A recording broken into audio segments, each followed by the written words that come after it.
Human beings are going to Mars, settling the land of an alien planet and beginning a new era as a multi-planetary species.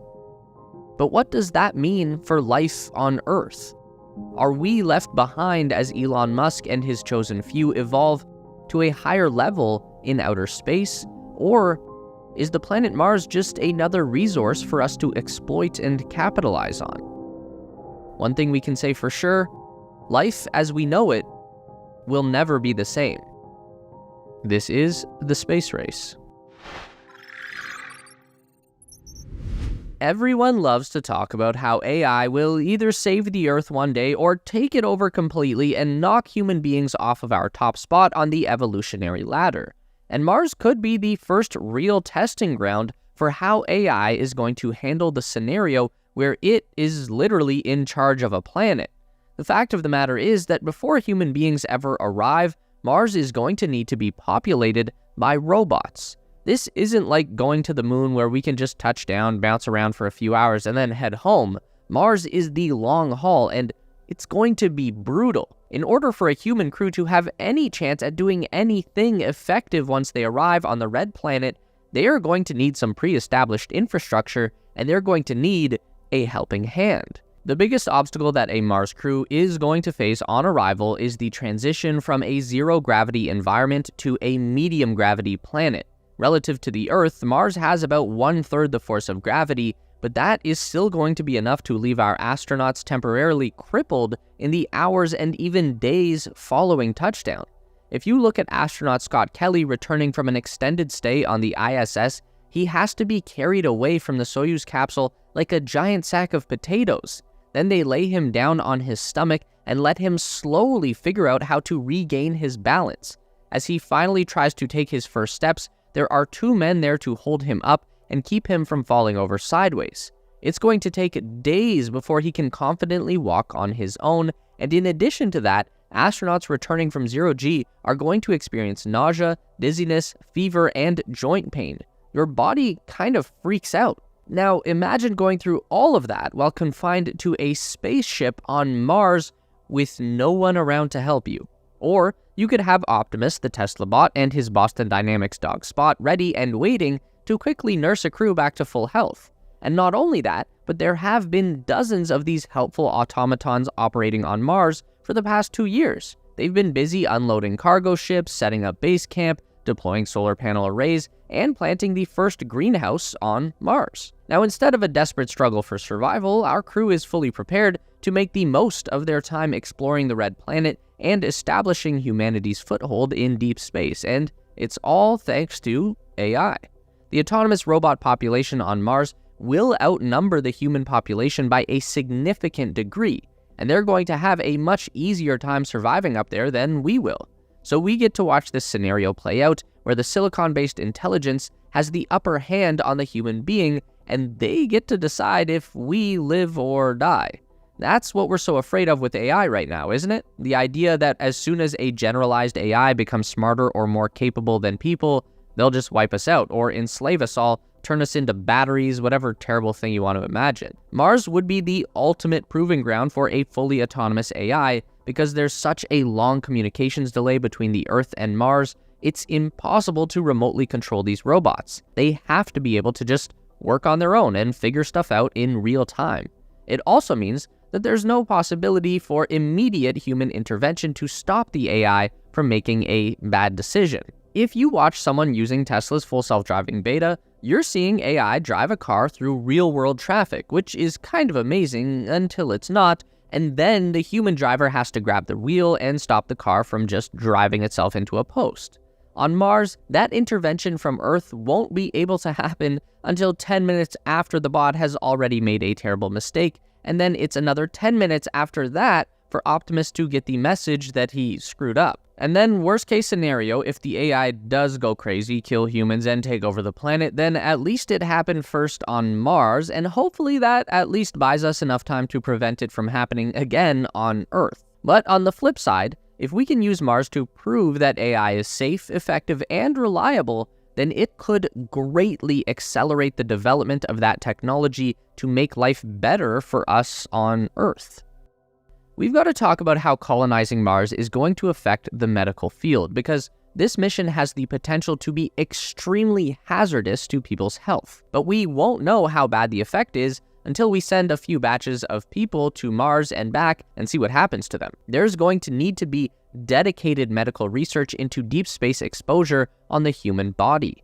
Gravity is obviously a major concern. Like we said earlier, these people will go from 1G on Earth to 0G in their transport ship for about 7 months, give or take, then 1/3 of a G on Mars, then back down to 0G for the return ship, and now they're back to 1G on Earth 2 years later. What kind of effect is that going to have? And the longer time they spend away, the harder this gets. What happens when someone comes back from 5 years on Mars? We'd realistically need to have a dedicated Mars rehabilitation center that would have to take care of these people and get them reintegrated with Earth gravity, if that's even possible. We'd have to assume that there is some point of no return where a person never fully rebounds and long-term exposure to Mars leaves them permanently disabled on Earth. What happens when someone is born and raised in low gravity? Would they ever be able to live comfortably on Earth?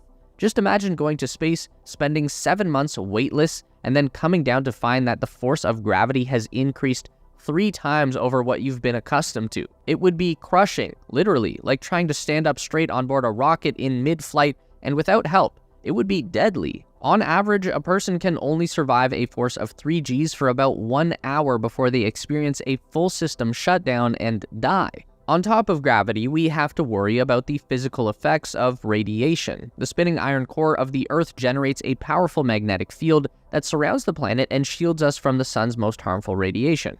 The ISS is close enough to the Earth that it still experiences most of the benefit from this protective layer, but Mars does not offer the same protection from the cosmic elements. It's not magnetic, and it doesn't have much of an atmosphere either to provide a physical barrier between the surface and the uncontrollable nuclear fusion generator that is our sun. The thing about cosmic radiation is that we really don't know much about what it does to the body or what quantity is actually going to be harmful. The only real experience we have with sending human beings beyond the Earth's magnetic field is the Apollo program astronauts. Their exposure to the cosmic environment doesn't seem to have had any significant effect. Here's 93-year-old Dr. Buzz Aldrin celebrating the 54th anniversary of his moon mission. He's wearing 3 wristwatches, eating a big plate of steak and eggs, and he looks ready to punch out another flat earther. So being in space clearly didn't cause him any trouble, but Buzz and his peers only spent a few days in outer space at one time, so it's not anywhere near enough data. So it's more than likely that the medical field is going to need to learn how to treat people for exposure to cosmic radiation. That could be an increased rate of cancer, or it could be something else entirely. This all sounds kind of brutal, but there is a silver lining. History has already shown that the discoveries and advancements that we make in human spaceflight can have a direct positive effect at improving our medicine on Earth. Everything from laser eye surgery to breast cancer detection to surgical robots, ultrasounds, pacemakers, these were all either made possible or made better by discoveries and innovations that happened in the space program. Here's where things start to get tricky, because on the one hand, yeah, colonizing Mars is important because we are pushing the boundaries of science and our understanding of the universe. That's what NASA is in this for, and people like Elon Musk think this is worthwhile just for the sake of extending human consciousness into the solar system and making life multiplanetary. But even Elon Musk doesn't have the funds to build a whole Mars colony, and NASA definitely doesn't have that. So if we're going to get major corporate sponsors behind this idea, shareholders and investments and all that, then there's going to need to be a profit involved. People on the Earth are going to need to be able to make money off colonizing Mars. Otherwise, probably doesn't happen. So what does that look like? Obviously, resource extraction and mining on Mars is a huge potential industry. We already did a whole video on that, check it out after. But the problem with this kind of industry is that it is something we can automate fairly easily. In the grand Musk vision, there are 1 million people living in a giant city on Mars, and that sounds great, but it faces us with a pretty big question here. What are all of these people going to do? Elon created a bit of a paradox for himself on this one. If his Optimus Tesla bot turns out to be as effective as he's promising, then it would kind of eliminate the need to send any human beings to Mars at all.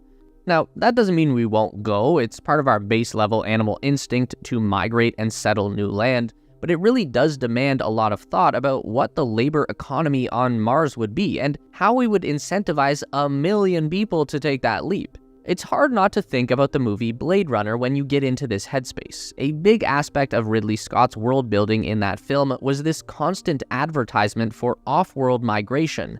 A new life awaits you in the off-world colonies, the chance to begin again in a golden land of opportunity and adventure. And in the context of Blade Runner's setting in the miserable hellscape of future Los Angeles, the implication is that if people need that much encouragement to go, then these colonies must be even worse than staying around on a dying Earth. Or we could think about a more historical analogy, like the European settlement of North America. Most of these people who crossed the ocean into the unknown did it to escape from something, either poverty or religious persecution, skipping out on bad debts, or running from the law. They were promised land, freedom, and a new beginning in the New World.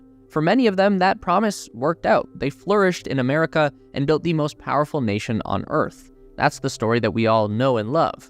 But on the flip side, a lot of people were not able to survive the hostile and unforgiving new environment they found themselves in. Starvation, freezing to death, getting murdered by rightfully pissed off native people, eaten by bears. America was a dangerous place, but people went anyway. Now, a few hundred years into the future, maybe humanity is ready to try it all over again on Mars. In the words of Elon Musk, success is far from certain, but excitement is guaranteed. In case you didn't know, we put that on a Badass Starship t-shirt, so you should check it out. Links down below. Meet us back here every week for more updates on everything aerospace industry and interstellar exploration related. Make sure to give the video a thumbs up today if you liked it. That really helps us out for real. And subscribe to the Space Race for more videos just like this. We do one long form essay and one news update every week. And if you'd like more, we've got 2 more on the screen for you right now.